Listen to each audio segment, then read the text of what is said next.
Hello, and welcome to the SRNA Ask the Expert podcast series, Community Spotlight Edition.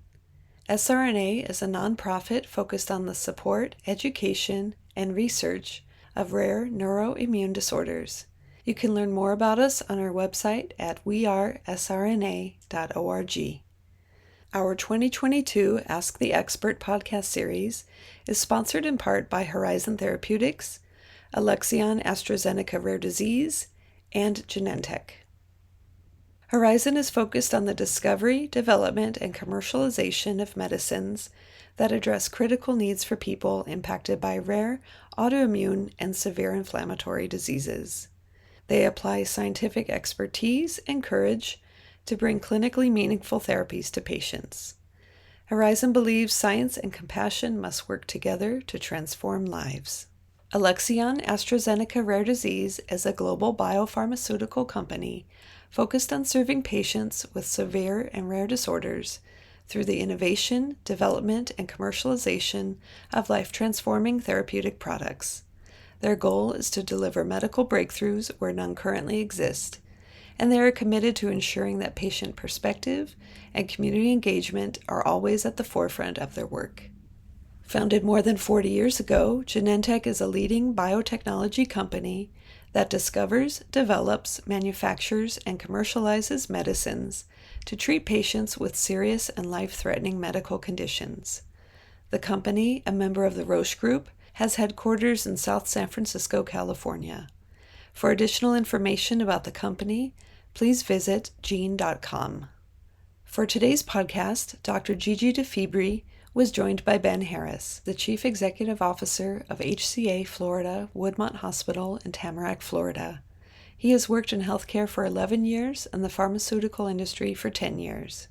In 2017, Ben was diagnosed with transverse myelitis as a result of neuroinvasive West Nile virus. His experience as a hospital patient for more than 6 months provides him with a unique understanding of the patient perspective. He and his wife, Abby, live in Parkland with their 2 children. Thank you for chatting with me today about your experience with your diagnosis with transverse myelitis. To start, do you mind just briefly introducing yourself? Well, thank you, Gigi. My name is Ben Harris. I live currently in Parkland, Florida, originally from Texas, which is where, when I was diagnosed and experienced transverse myelitis, is when I was living in the state of Texas. I've got a wife, 2 beautiful kids, live here in Florida. The rest of my family is still in Texas, and I'm blessed to be in a spot where, having the life experience and having lived through transverse myelitis, to be in the situation where I am now as the CEO of a hospital where we get to care even for some folks that are dealing with it. And so that's a little bit about who I am. I've been in the healthcare industry for 20 years. I've been with my company for 10 years. And that's certainly family and work and faith are a big part of me. And we use the transverse myelitis experience as something that doesn't define me or doesn't define us as a family, but it's certainly something that happened, and we like the opportunity to kind of share the story that happened and as it happened to me. Great, thank you. And thanks again for being willing to share your story and experiences. So when did you start experiencing symptoms of transverse myelitis, and what were these initial symptoms? So in 2017, in mid-August, I started feeling a little off. I started feeling a little bit ill. It kind of lingered for a couple weeks, but it wasn't so challenging that I didn't go to work. I kept going to work. I kept doing things, and I actually left town to go out to kind of rural West Texas on a hunting trip, and still felt crummy, but fought through it. I'd even gone to the doctor, and he adequately, he appropriately said, "I think you have something viral," and he ultimately was proven right. But I fought through. I went out on this trip to West Texas, but once I got there, I just felt extremely poor, but just more like a traditional thing. You could have said I had the flu or I had strep or anything like that, and I would have believed you. But I just said, I'm gonna stay in bed. So I stayed in bed for essentially about a day and a half. And early morning on September 2nd of 2017, I got out of bed to get something to drink, and I fell out of bed and I couldn't move. And so I was, at that point, essentially paralyzed, didn't really know what it was at the time, because prior to that date in 2017, I had been active. I ran regularly to stay fit. I coached my son's baseball team, so I was outside all the time. And so about 2:30 in the morning when I woke up and couldn't move, fell out of bed, I had people nearby that would have been able to help me, but it didn't really make sense to me. So I was trying to process, like, what's going on? Why can't I move? Is it, something associated with the illness? So I laid there for 3 hours. I could have called out at any time and probably awakened somebody, but laid there for about 3 hours, kind of processing what was happening. When the other folks that were staying with me woke up, they quickly saw that something was wrong with me. So they assisted me getting into the backseat of a pickup truck, drove me to a critical access hospital out there in West Texas. That kind of started us on a medical journey that we had never expected. So to kind of walk through that next step of the process, Gigi. So once I got to the ER there, the initial diagnosis was that I was dehydrated, and that the ER physician was going to hang a bag of fluid. And once I got hydrated, I was going to be able to move again. So I remember laying there in that ER and watching that bag of fluid go down, thinking, all right, things are going to get better, but not improving. And they hung a second bag of fluid at that point. I still wasn't getting any better. And so they went through a couple other hypotheses and tested things out, and they made the decision that, well, we'll go ahead and do a spinal tap on you.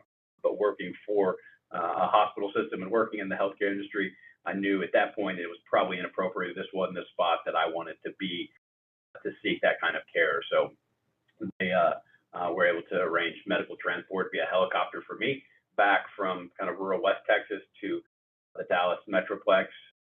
And I certainly remember that day getting to the ER, certainly knowing some of the folks that I had previously worked with at that hospital were the ones taking care of me as well. And so I kind of have memory up until they admitted me to the neuro ICU there on September 2nd, 2017. From there, it was within a couple of days, I was placed on a ventilator.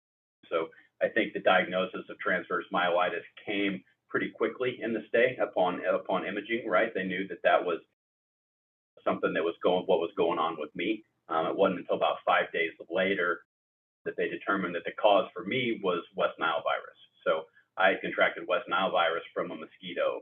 And to this day, people say, do you remember the mosquito bite? Do you remember the mosquito that got you? But as I said, I was active. I was outside all the time. And so it doesn't really stand out to me as that, but that particular mosquito was one that happened to be carrying West Nile virus and infected me. And so from a West Nile virus perspective, generally what the research and data would say is that 80% of people with West Nile virus are completely asymptomatic. They get it and they never know it. It's no big deal.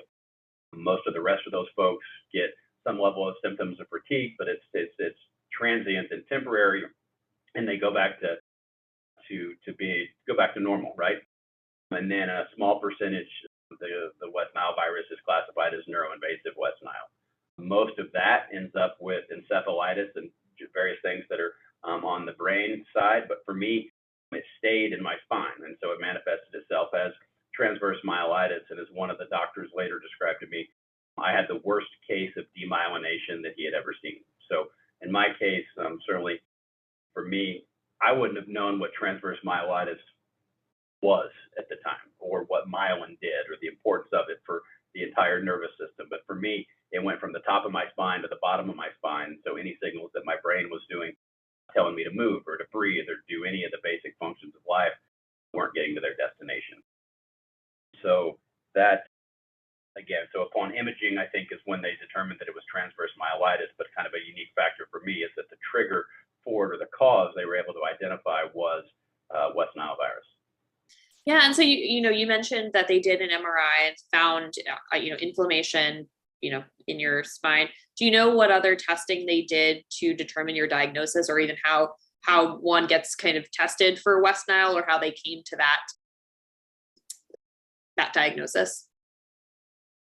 So certainly, again, the transverse myelitis was quick, and they were able to see on imaging. But beyond that, there still is not to this day a rapid test around West Nile virus. So typically the lag time is always 5 days. Even to now, is my understanding that it's a 5-day window. But at that point, it becomes they're treating the symptoms of transverse myelitis, of from having to do steroids and plasmapheresis and all the different things that happened to me.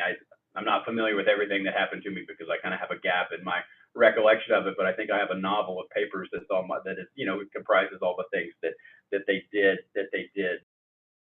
for me. But I think, because West Nile is not it was a media catcher, right? A period of years ago, it was something that people talked about, but then as other viruses have come, it was Zika, and then certainly what we've all been dealing with the past couple of years, I think kind of the bandwidth for research and resource allocation around West Nile virus kind of hasn't been where it once was. And so that's why I don't think the needle's really moved as far as diagnosis and ability to have rapid intervention. Right. And so in terms of treatments, I know you said you don't remember much about that time. Do you remember if did they treat do you treat West Nile with kind of antivirals, or how does that work? Or is it, as you said, everything just kind of symptom management related to the transverse myelitis piece? Yeah, so I think that is when it went from the West Nile being the trigger for it, but really it was how do we keep him alive? And so, there were crucial conversations that were held with my family and my wife. They had to have the conversation that he might not make it out of here. As I mentioned, I was on a ventilator within a couple of days. What ended up happening is I was on a ventilator for almost 4 months. I was on a ventilator from the beginning of September until essentially Christmas Day of 2017. And these dates, I really remember and internalize because they're impactful. And I tell folks when they come to work at my hospital or when I talk to patients that, most people that do what I do for a living like to wear a tie, but I like to not wear a tie. I like to be able to show off my scars, kind of a badge of honor that was where my breathing happened. That was life-sustaining technology was keeping me alive for those 4 months when I was unable to even breathe on my own. And so to kind of walk through the rest of the story is really, so I spent 6 weeks in that neuro ICU where they were really at that point trying to prevent death, trying to keep me alive, whatever it took to keep me alive. And so after a period of about 6 weeks, I think the consensus was I had stabilized enough. And so it moved from the life sustainment phase to the let's talk about recovery. So the first step for me after the neuro ICU at that facility in Plano, Texas, that I went to a long-term acute care facility where I tried to get weaned from the ventilator. The excruciatingly difficult process that took longer than anybody wanted, but as I said, it was ultimately successful. The last day I was on the ventilator was Christmas Day 2017, and so then about a week after that, I was able to transfer to an inpatient rehab facility to begin the process of the next phase, like what's life going to look like when I get out of the hospital. What's life going to look like? What is the upside from a physical standpoint? Can you learn how to walk and talk and eat and all those things, and really kind of work on that in a comprehensive inpatient rehabilitation setting where I was for about March of that year. So between neuro ICU and the LTAC and inpatient rehab, I was in a hospital for over 6 months away from my wife and my kids, who were at the time they were 9 and 7 years old. So it was tough on the family as well. My wife was a preschool teacher at our church, and she had to forego that to really focus in on taking care of the kids. And so it was certainly a season of tribulation and disruption in our lives, but certainly grateful for the medical expertise that allowed me to make it through and to be at a spot where I am today. Yeah, certainly. And so you mentioned that you did rehabilitation. Was that kind of relearning just how to use your muscles again, or relearning kind of how to do activities of daily living and that sort of thing? And what was that experience like, having to do all that? Yeah, all of the above. So when I got to the inpatient rehab facility the first week of January of 2018, I really had not been out of a bed in 4 months. They had started some kind of bed-based physical therapy at the long-term acute care facility where I had been tried to kind of get me up on the walking bars, but essentially I had no physical capability. I remember laying there. I'd always request my nurses come in at 3 a.m. just to kind of rearrange my legs, because my legs would get uncomfortable and I didn't have the ability to kind of bend my legs or that kind of thing. And so you just kind of remember those significant experiences or insignificant experiences that are kind of impactful and meaningful in your life in context of what happened. And so I had to learn how to walk and do everything. I mean, so it was a starting point. But even when I got out of inpatient rehab after a little over 2 months, I was still in a wheelchair. So the recovery, and I think we'll have a chance to talk about this in a few minutes, but, the recovery is something that doesn't stop when you get out of inpatient rehab. I made huge progress, right? To qualify as a patient for inpatient rehab, you have to be able to tolerate 3 hours of therapy a day, and that could be a combination of speech therapy, occupational therapy, physical therapy, but you have to be able to tolerate 3 hours. So that was a period of the recovery and a period of this episode in our lives, in my life, that really was around how do we maximize outcome and quality of life on the back end of this. But even when I got out of that facility, I was still in a wheelchair and still had to do pretty substantial accommodations around the house, and started certainly a program of intensive outpatient rehab once I was discharged from the facility. Got it. And then, so what, how are you doing now? What symptoms do you currently experience, and how do you manage them, now, how many years, 4 years out or so from your diagnosis? So certainly there is some level of nerve dysfunction, or nerves that don't function like they're supposed to. So again, it becomes a question of what can you do versus what can't you do. So what can't I do? Some of the physical things that I did prior to West Nile virus and transverse myelitis include like running and kind of being able to move quickly. And so where I kind of have the nerve challenges is through my trunk. And so, for example, I'm okay distally, like my fingers are okay, and I've got one arm that raises up, but this arm over here doesn't work because this shoulder never was able to regenerate those nerves, and that's okay. So I kind of have general trunk weakness that affects when I cough and I sneeze and some other things like that. But it's all things that I can deal with, and so there are physical limitations. There are things that I can't do, but there's so much that I can do, right? And so that was when I certainly engaged with SRNA as well, to say, hey, how do I tell the story? How do I kind of communicate what happened? It's one of, there is a post-transverse myelitis world. The upside is unlimited, and I think it's also unique to kind of be at a point in life not only where I was able to continue to work, and I was able to do well at work and do well enough to kind of move roles and change roles, and now be CEO of a hospital, to where it's one that the focus is on what I can do versus what I can't. I remember not too long after I got out of the hospital, after I was out of the wheelchair, but not too long after I got out of the hospital, my son was out in the back of our house shooting baskets, right? And he said to me, oh, I wish you could still play basketball with me like you used to, right? And I told him at the time, and I've told people this story, that say, hey man, it's about focusing on what I can do versus what I can't. And I'm here hanging out with you in the driveway. I'm here with you, and like that's the part, and to where that kind of is a big life-changing perspective, and about it, that's the focus, to where there certainly are things that I can't do. There are things that I certainly wish I could do, but I don't go there. I don't let myself go there because it's not constructive. I worry about what I can do, and I'm able to love my family. I love what I can do, love my job. I love what and so it just becomes one of taking that experience and making it a life lesson and a learning experience to really focus on the positive and the importance of a positive attitude. And certainly it's something that I've seen correlate with my recovery as well. Right, for sure. Yeah. And I feel like, as people who have potentially, lost function in certain areas, right? And then, like for me, for example, even though I didn't really recover as much as I thought or had hoped at the time, I'm so grateful for the things I'm able to do, even if it looks different than maybe what I expected my life to look like. So that resonated with me as well, thinking about, what I can do, and focusing on that as well. So do you mind just talking a little bit about what the most kind of difficult part of living with TM is, and if you have any fears or kind of worries related to your diagnosis? And then we'll talk about kind of what you're hopeful for as someone living with TM.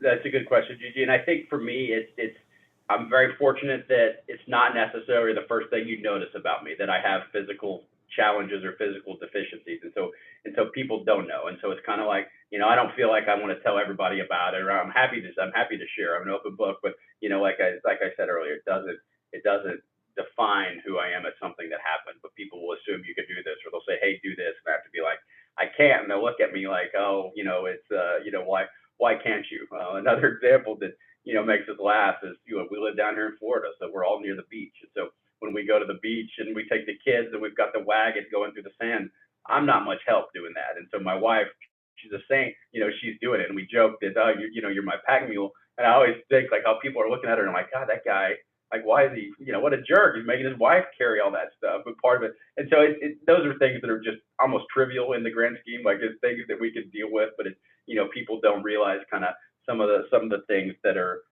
some of the things that are going on. Definitely. And so are there anything, that you're kind of hopeful for in terms of the future, or as someone living with TM, or, obviously dealing with the after effects of West Nile virus as well?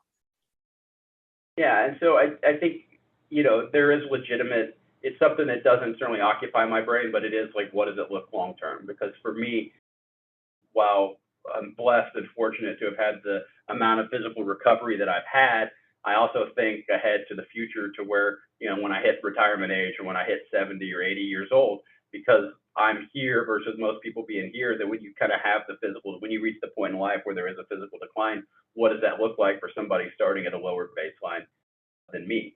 West Nile virus, I mean, there is not a whole lot of good long-term research on kind of the long-term outcomes, but the little bit they do have does indicate that there's a decrease in life expectancy.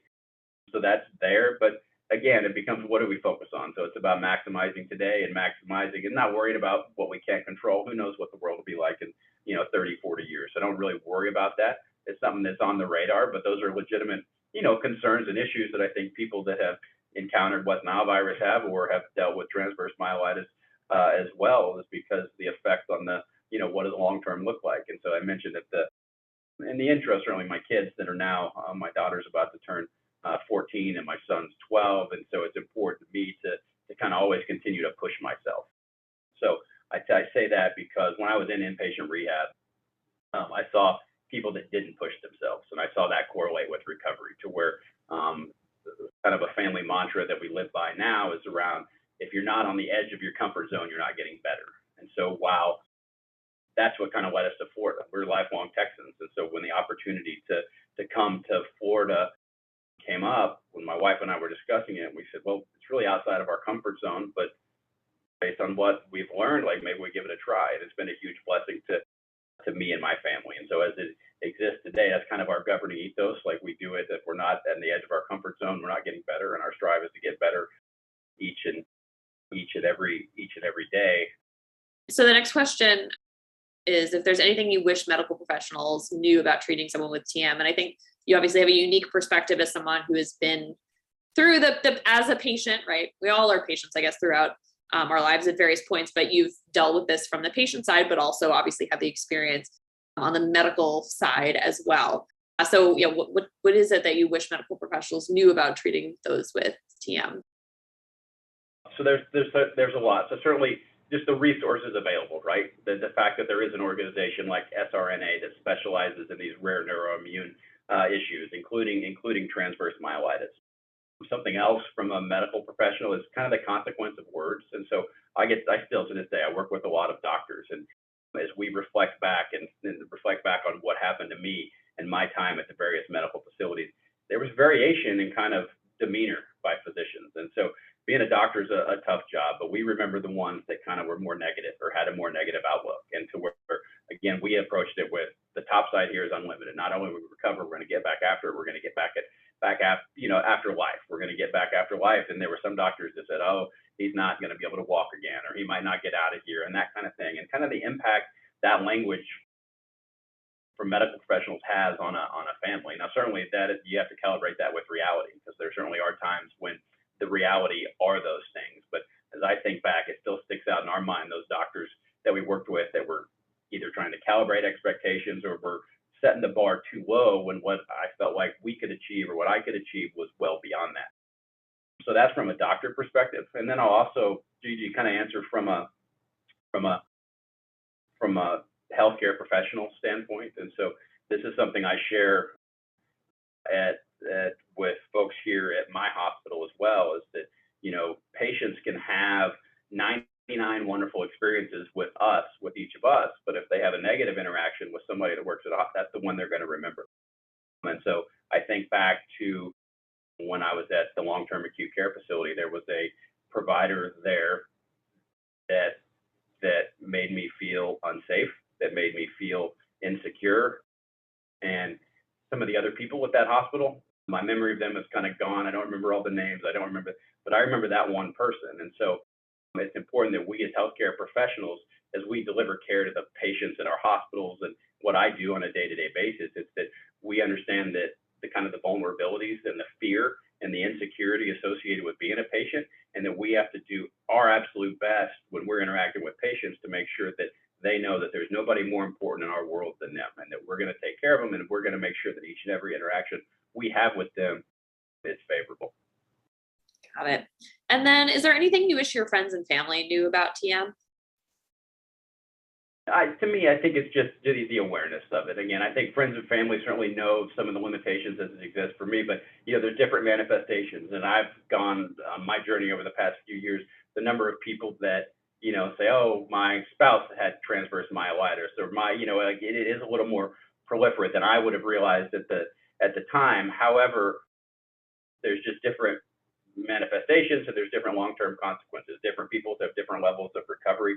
Some people have a much better recovery than I've had, and some people have not the amount of recovery that I have, and the kind of the variability associated with it. But for me, it's that there are, for instance, transverse myelitis centers of excellence. There are substantial resources, and I think that's one thing that SRNA does well, is to be able to connect patients to those resources. Great. And then do you have any last thoughts or anything else you want to mention that I didn't ask about regarding your experience with this diagnosis?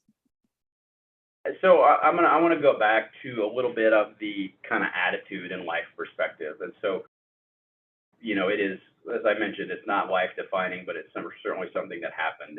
And sometimes I feel like it's even a bit cliche, some of the things that I have really internalized as a takeaway for me, but really the importance of a positive attitude.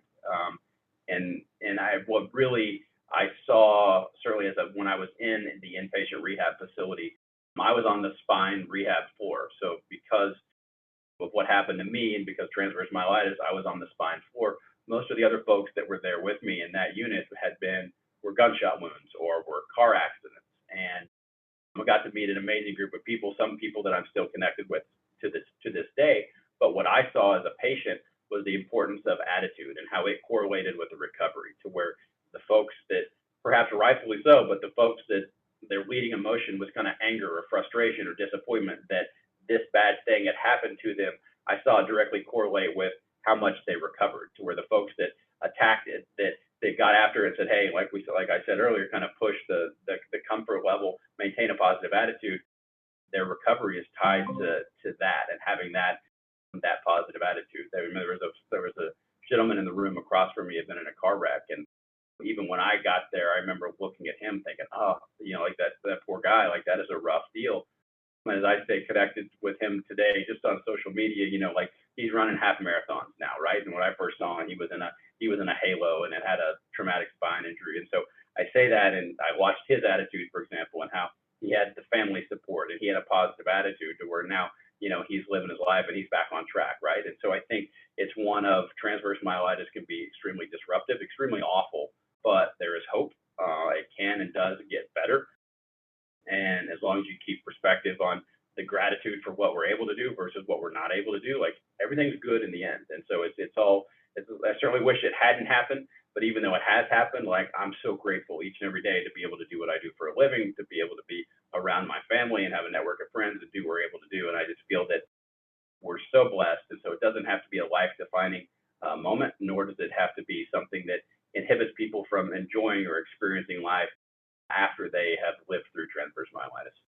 Definitely. Yeah. And when I speak to people who are, newly diagnosed, and they ask me, for example, how are you doing now, or how are you doing currently? And I have to say, well, didn't really recover as well as I had hoped, but, you still find ways to adapt and figure out life. And it, again, maybe looks a little different than I expected, but there's ways. And I, again, I'm also so grateful for what I'm able to do and the things I have and all of that. So definitely appreciate your perspective and sharing your experience there. A lot of what you said has resonated with my experience too. So very much appreciate that. Absolutely. Well, I appreciate the opportunity to share my story. So as I reached out to SRNA, it was like, how do I share the story? Because I think it's one worth telling. It's a good story. It certainly has a happy ending, but what are some of the takeaways that I have? Because as we talked about, and I am involved with groups around West Nile virus or transverse myelitis, a lot of times the stories that rise to the top the most are the bad outcomes. And so I think it's certainly important, or I certainly feel a duty to make sure I share my story and say, hey, it's not all wonderful on the backside, but it can be, right? That there's certainly challenges that we live with each and every day, but beyond that, like, life is good, and there is plenty of room for hope and positivity and great things to happen after kind of having a life setback, like getting to experience transverse myelitis. Sure. Well, thank you. Thank you so much for sharing your story again.